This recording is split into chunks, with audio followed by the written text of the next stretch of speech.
Let's spill the tea.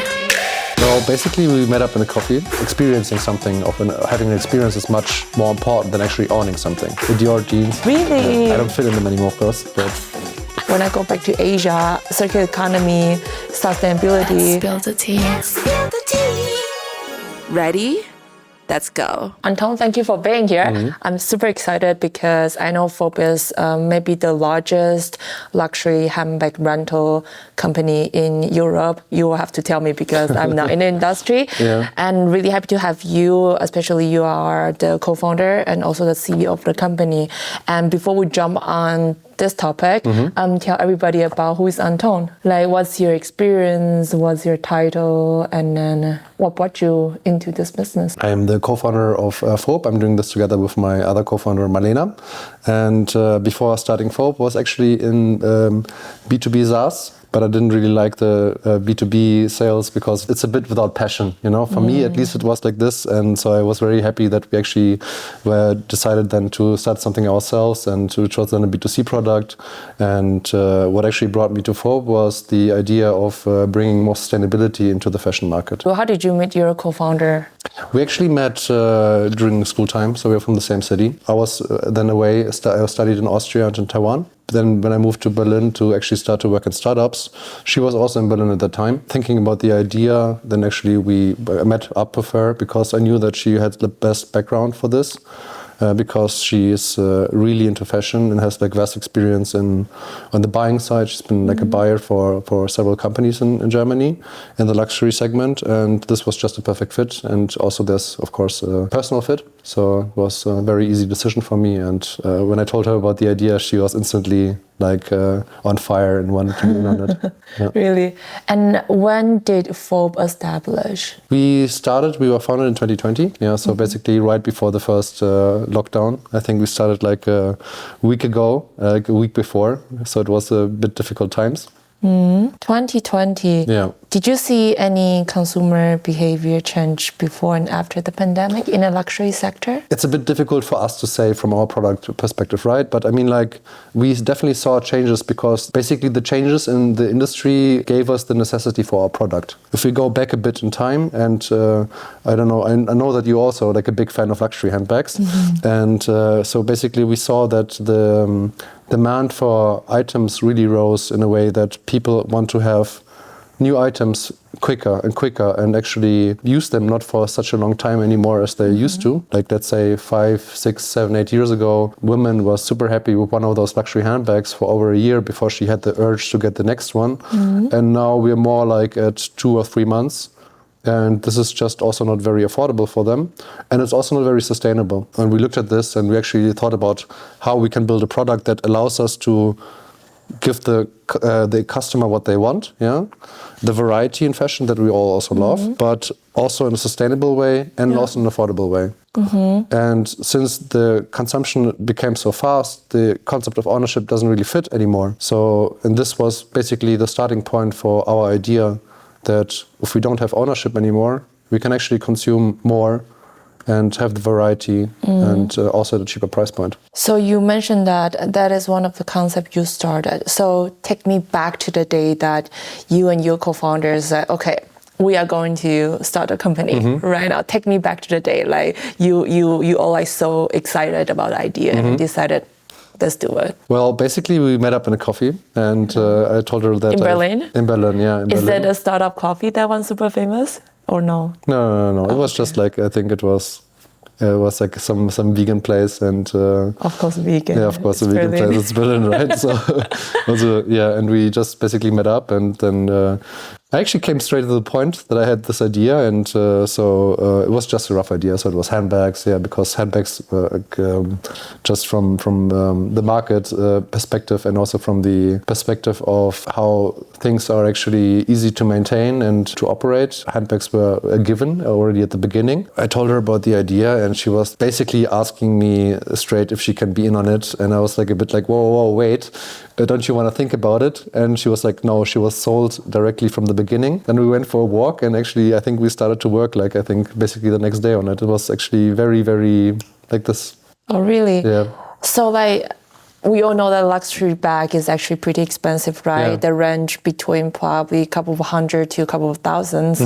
From probably some like Coach, I don't know if you consider it as a luxury brand, until with Hermes from the high-end side. So it acquired a lot of asset invested from the beginning, right? So how did you guys manage it? That's a very good question, actually. And yes, because from a company perspective, you don't want to, of course, dilute too much and raise like a lot of equity to be able to buy the stock that you need, right? Because it's an asset-heavy business model. It's cash flow negative, so there's definitely some constraints that make it not easy on per se from that side. Can you explain it more to like a 6 years, or what is dilute, what is asset, those kind of things? Because some people want to start their own business as well, and probably you can specify it a little bit more. So basically, like for business models like ours, which are asset heavy, so where you have like a lot of inventory per se in that sense, you can say we have it with handbags. You have other companies that have it with cars, for example. If you look at the car sharing models, or if you look at the scooters that you also see quite a lot in Germany and other countries, all these inventory needs to be bought. For that you need capital. And there's two ways to raise this capital. One would be to raise basically from equity investors, where you have to give away shares for your company. And on the other side, you can also raise money through debt. Taking on a loan, securitize it with the assets. That allows you to basically not to dilute too much, meaning that you do not have to raise so much equity for it, i.e. give away so many shares for that. So which one Fob chose? We did both. Of course, you need both. And we were very happy that we found very good partners on both sides. We have an amazing board of investors on the equity side, and we have also a very amazing board of investors on the debt side. You cannot have just debt without equity. That would not be possible. And from like 2020, you guys sat in a cafe until you closed the first round of fundraising, really kick off the business. How long did it take? I think that took us a couple months. I think I would say probably like around four months. And then when you started, you already provide a subscription model for everybody, like different types of package, or? Yes, actually, we did some pivots and some changes, of course, regarding the subscriptions that we have. But it was from the beginning, it was very clear that Fob is supposed to be a model that is on long term. It's not short-term rental. You can get it back for like a weekend or whatever. We always thought about it as being a long-term model.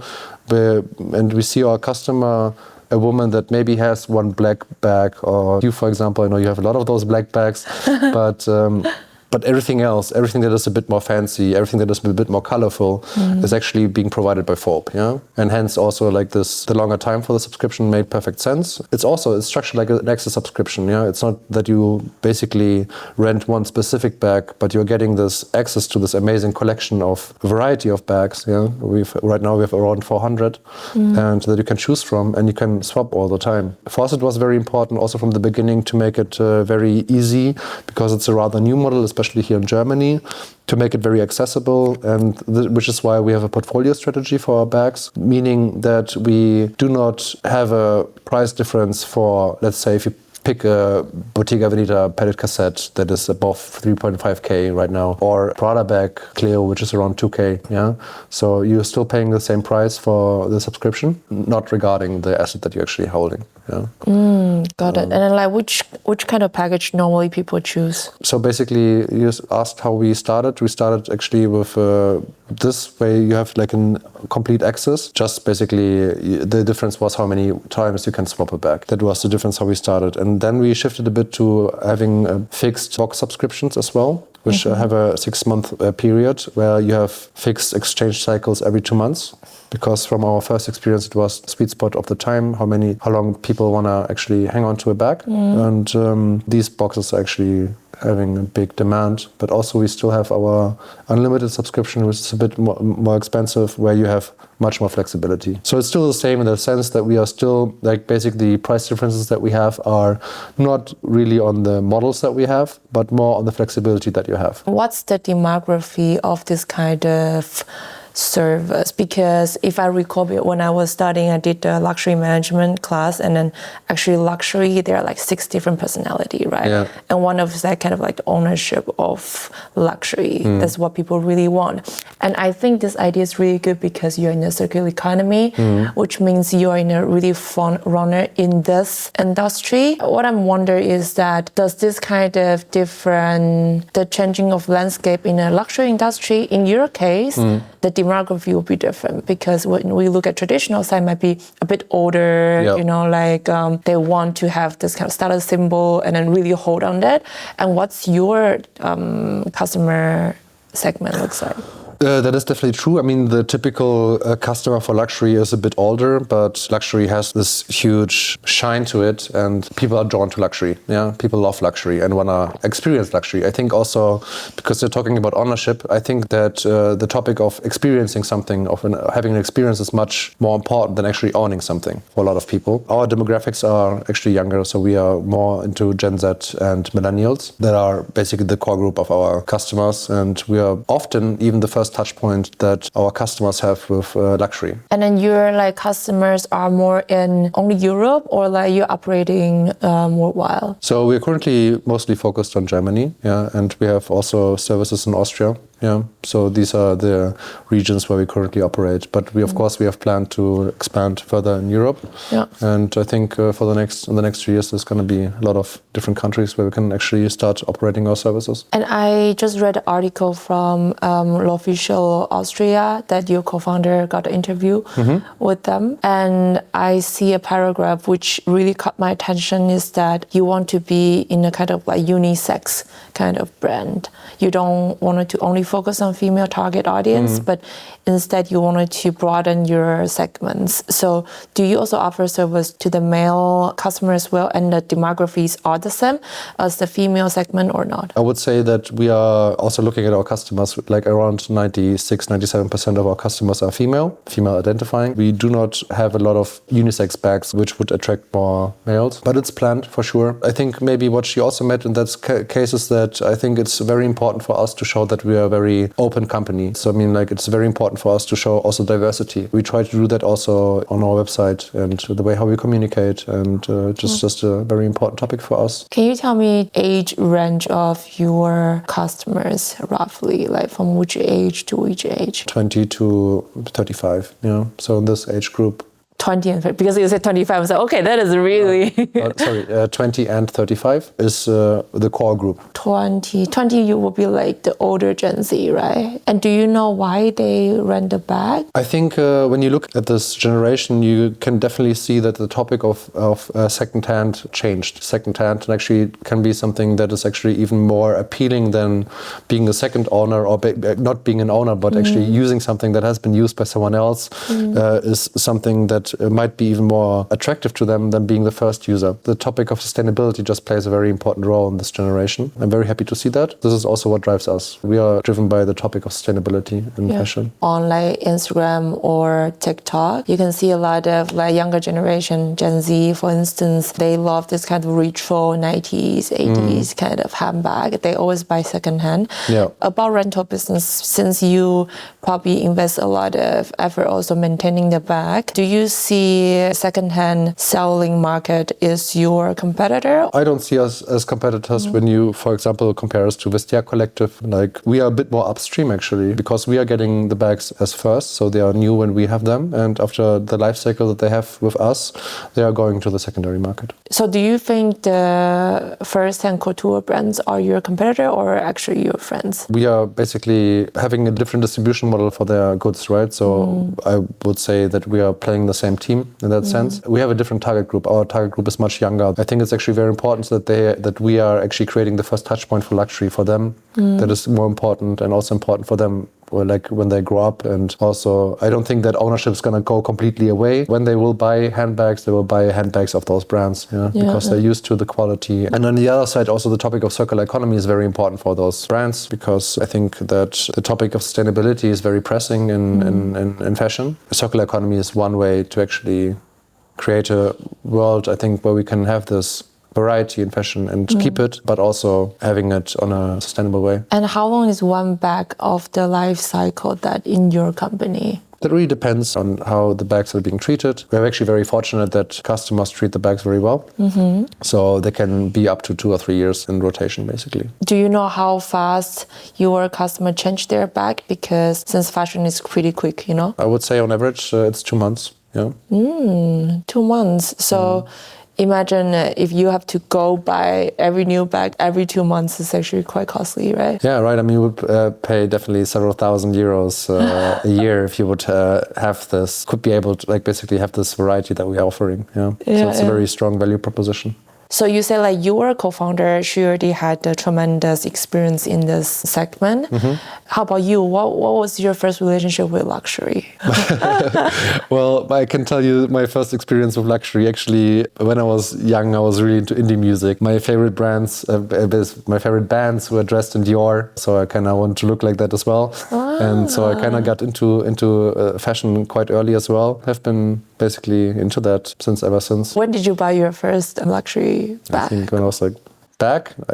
You don't buy bag? Okay, well, you're a luxury item. Yeah, I think when I was 15. 15? Yeah. Do you think it's I still have it actually. Really? Which one? What? It's a Dior jeans actually. What? The Dior jeans. Oh, really? Yeah. I don't fit in them anymore, of course, but... But it serves a memory. Oh my God. Yeah. Unbelievable that your first luxury item is a pair of jeans. Yeah. I don't think I've heard anybody said that, because most likely it would be I don't know, bags? Maybe some woman, but yeah. And then since ever you are into the luxury industry, or do you regularly buy into? And then what was the trigger point for you to see circular economy is actually also important in the luxury? Yes, I'm definitely also a consumer. I'm buying a bit different from that sense because I like to keep the stuff that I buy for a long time, and I'm actually wearing it for a long time. I think brought the need for the circular economy into fashion was definitely the emergence of fast fashion. Fast fashion, you really started to have a different consumption. It just became so much faster. And this also comes hand in hand with creating more waste. I think the ideal circular economy would be that you actually have it cradle to cradle. So you have items that are being used, and then at the end of the lifetime, they're going back to the brands or manufacturers. So out of these resources, new items can emerge. And I think this is ultimately where we have to go in fashion. So before I was a really big fan of Zara, I'm not gonna lie, because, just so new, right? Every time when you walk in, it's gonna be a new different collection. And then I realized that how much waste we actually created in this fast fashion industry. Just look at Africa, how many waste over there, and Latin America, for instance, we all dump our fast fashion, I don't know, €5, €10 kind of clothes over there. It hurts my feeling, And right now I think I only buy secondhand since a while. And to be honest, whatever is on trend, you can always find it secondhand market. Not just the item that is rotating, but also the fashion trend. So do you buy also a vintage as well, or? You mean for me personally? Yeah. Yeah, I do that. I mean, it's a bit more difficult for men than for women, I would say, because the secondhand, at least in Germany, I mean, I think in France it's already much further. But in Germany, it's still quite niche for men, but I'm looking. But also when I buy something, I really try to keep it for a very long time. That's definitely the way how I consume. Also, I don't need that much variety. I'm a bit more of a minimalist in that sense. But I think what you said is very true, because it really hurts to see how much stuff is actually being burned or is in landfills. And if I'm not mistaken, it's above 95%, right? So less than 1% is actually going back into the system. Something that we need to change. The faster you consume and the more variety you want to have, the more you're actually filling those landfills, right? Yeah. And this is actually where this was coming from. This is not really working anymore, and we need to change how we consume. It's also not working for the customer anymore, right? If you buy something and use it only for 2-3 times, why would you even buy it? There's no need for that. You don't need to have ownership of that. Just wonder the influence of social media. You see many influencers changing outfits every day, and it's actually from fast fashion industry. Sometimes I really like the person themselves, the numbers woman non-binary kind of influencer. But it's just like, I don't know if I want to support this. I'm fighting with my own identity as well, because I think, especially I'm Asian, right? When I go back to Asia, circular economy, sustainability, never a topic. I don't know how to talk to audience, and how do you broaden your audience? How do you talk to your potential audience? How do you change their mind? Because I think the actual behavioral change take time, especially for education. Actually, definitely true, and it's also a very good question. For me, it was really important that we are building a product that has such a big value proposition, really hits the mark for what customers want in fashion, and that is variety, that we really have a strong value proposition for that. It was very important to create a product that is not only basically addressing people who want to live sustainable. It is also addressing people who love fashion, who love this variety. And with our product, they can actually have it. By default, they are actually acting much more sustainable using our product. And this is something that was very important to me. And talking about value proposition and everything, do you find it hard to find your proposition from the beginning? When you started the company, did you try the arrows and whatever, and then up until this point you really, okay, I know what they want? I think we've been mostly focusing on the fashion side, actually, about showing the benefits of, hey, live your dream. Have this big variety and change it. Change bags every 1 or 2 or 3 months as you please. And the topic of sustainability is something that is basically in our core, but we are not really putting it out that much in our marketing, for example. What's the reason? That's actually a good question. Yeah, maybe you should address that more, and probably you can broaden your audience. I don't know. I'm just thinking out loud. Of course, you are the expert of this. And what's the best renting bag? We are still seeing that Bottega Veneta is still very at the top of things. Yeah. To be honest, I think I might. Yeah. Bottega is a really good brand, such a understatement kind of brand. What's your favorite? My favorite bag? Yeah. Actually, it's the pedal cassette from Bottega Veneta. I really love it. I think it's very pretty. Yeah. But also we can see right now, I think that Balenciaga is really coming back. Really? Yeah. I never liked Balenciaga, I think. Yeah. I don't know. It's just not me, maybe. I don't know. I think luxury also gives a certain identity. Kind of shape your identity. You really can dress the way how you want it, align with the brand value as well. And Balenciaga is really edgy kind of thing for me. Yeah, it's more Berlin and you are more Munich in that sense, right? So yeah, I mean, true.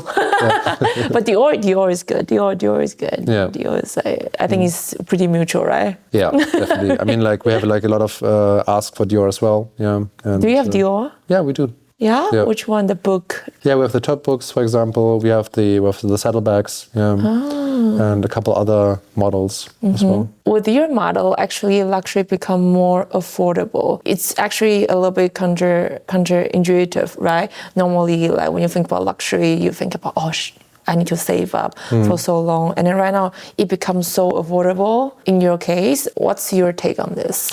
I mean, in a sense, we are democratizing the access to luxury bags. That is true. But on the other side, as I said before, I think the topic of experiences is something that is important for the customer. We have a service that allows you to experience things. The topic of ownership is not that important anymore. With bags, you developed emotion with it. So do you have a buy-out option for your customers? Yeah, we offer that as well. Yeah. We would actually like to see that our ideal customer has maybe a classic. Yeah, I mean, I know you also have a classic Chanel black. It's a black, of course. Yeah.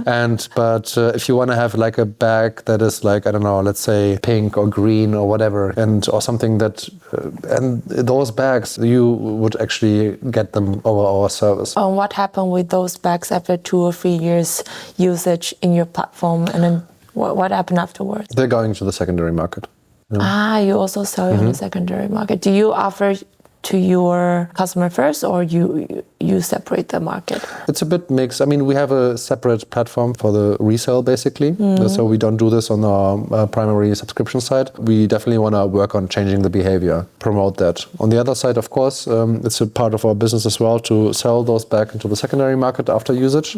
At least that's currently how we do it. So in the future, I would rather like to see that they are going back to the brands so they can actually create new items out of that. I think that would be the long-term vision to build this up, to become the circular company for that. We also offer them the bags to our customers. Oh, I think that is very inspiring. Aside from this, do you also in any other circular economy? So you are in this luxury bag circular economy system.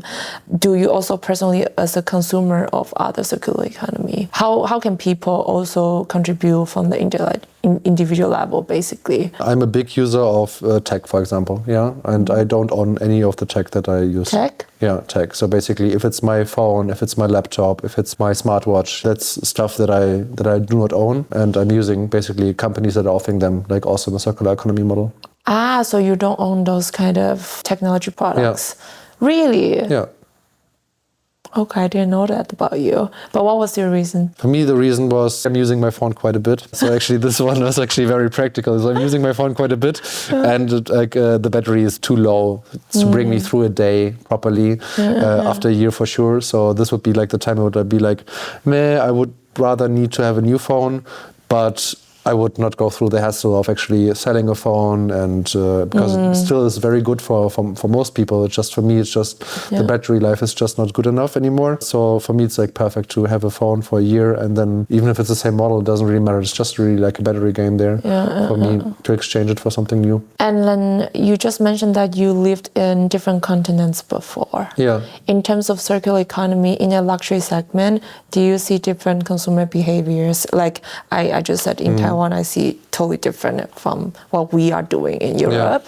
And what's your experience? What's your take on it? To be honest, I do not have so much knowledge about this. I mean, I know that, for example, also in Taiwan, especially like in Japan and South Korea, you have a big trend for secondhand, right, as well, you know, and for vintage. It's like a fashion trend, basically. Yeah. But like rental, because some of my friends, they are actually wanting to start a rental, like your business, exactly the same, but just, I don't know their subscription model, because back then I wasn't so sure about renting luxury bags. I don't know how they are doing, but I don't see them anymore, you know? And I just wanted to ask you if you have any experience, or do you have the plan to expand to like Asia or any other places? I think it's a very important market, and it's a very big market, so it's of course also important for us. There's, to a business that is rather asset heavy, it is of course more challenging to expand to different continents is in comparison if you have purely a digital product, because ultimately it's a company that has operations. It's an operation business. This makes it a bit more difficult, but it's definitely on the roadmap to go global. And we also have a couple of ideas how to do this in a faster way. Can you tell me? Not yet. Okay. Wow. I mean, like, yeah, it would be really awesome to see you are in Asia, actually. Japanese market, the South Korean market, actually very good entry points into there. Yeah, one of my friends, he is doing also in this fashion industry. What they are doing is actually they attach NFC tag on a pair of shoes. Yeah. And they are the NFC producer of one collection of Puma shoes.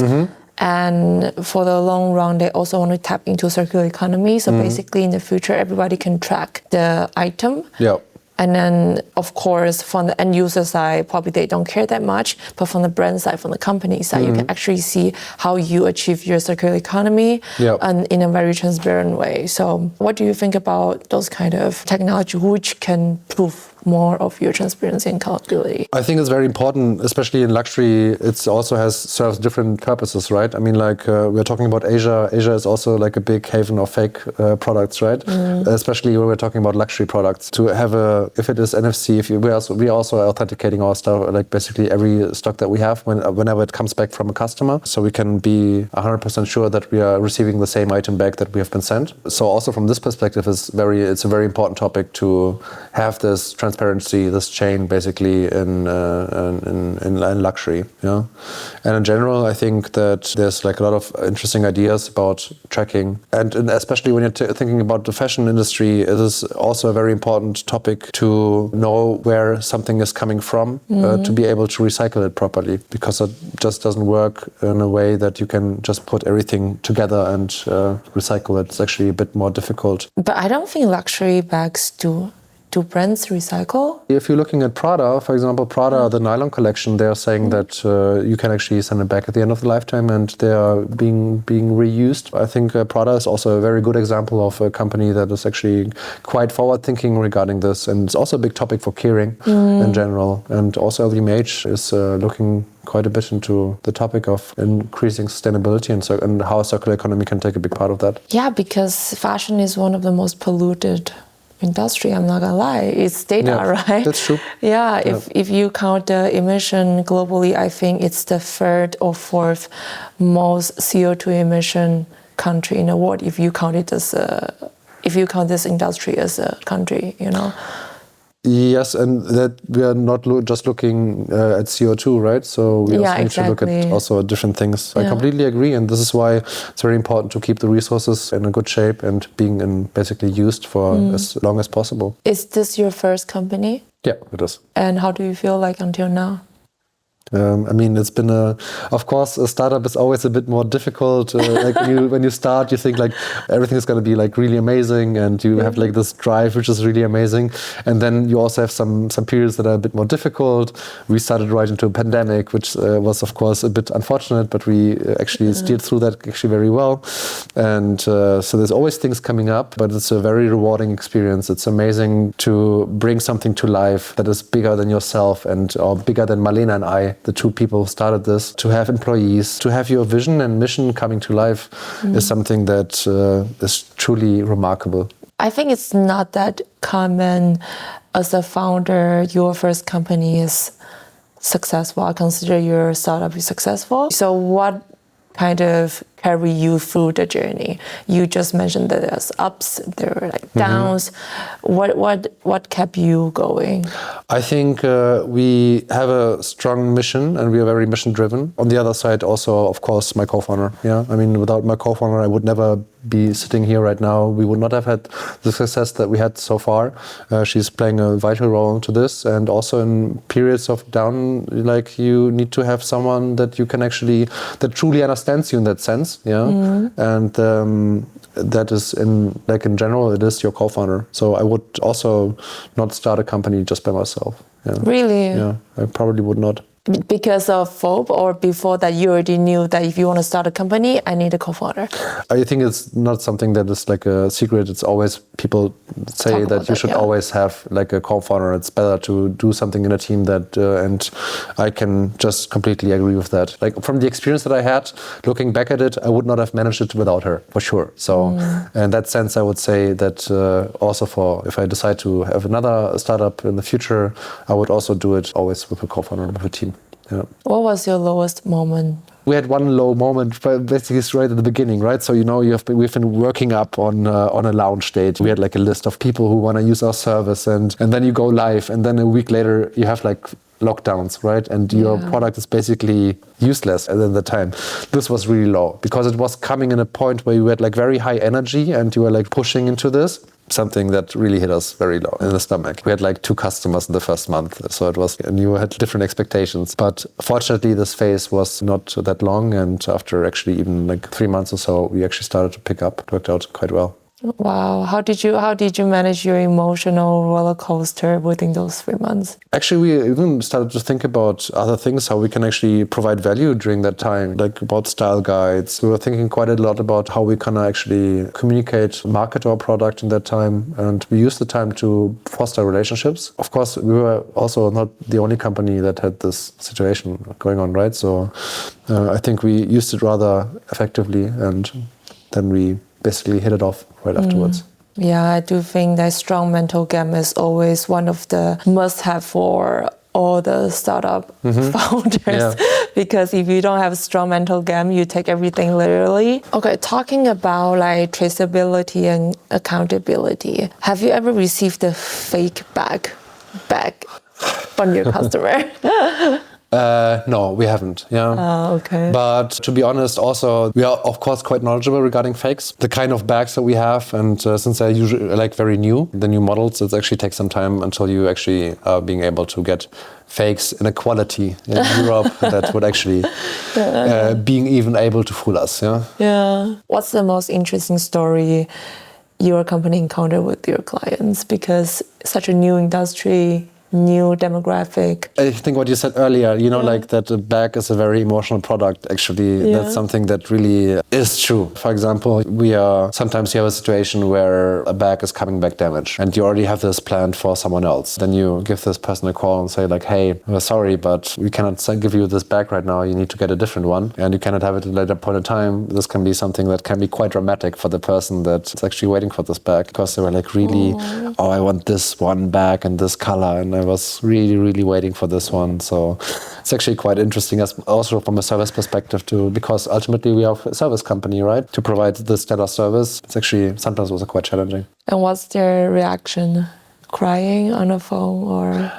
Happened, of course. Yeah. Really? Yeah, that happened. Yeah. But we have very good people in our customer support for that. So they're very trained and they are offering like alternatives. For example, we had one customer once that was very unhappy like when this happened. And of course, this doesn't happen that often, but definitely happens. Then actually one of our customer support employees took the time and helped her to figure out a new outfit for her event together with a different bag then. Yeah, and then she was actually very, very happy about this. Sometimes the desire plays in our, like inside of our brand is just crazy, right? Like how bad you want something. So yeah, I think that's everything I want to know. Thank you so much. I think circular economy, sustainability is one of my core for sure. And that is something I really try to communicate more with everybody. And today you really bring up a really valuable kind of business case, especially in the fashion industry. And I do think your startup will have huge success in the future because definitely on trend. And everybody, whoever is listening to this, definitely check out Fob because I do think you have a really good model to offer everybody, not just the need, right, your value proposition, but also contribute to the world. So thank you for your work. Yeah, thank you. Thank you for your words and thank you for having me. Thank you. Hopefully in the future we will still have you next time. Yes. Yeah. Thank you for listening, and you can leave your comment below, ask the questions, and I will pick one of the best questions and then add as the guest without you knowing who is the guest you are going to ask the question to. So thank you for listening.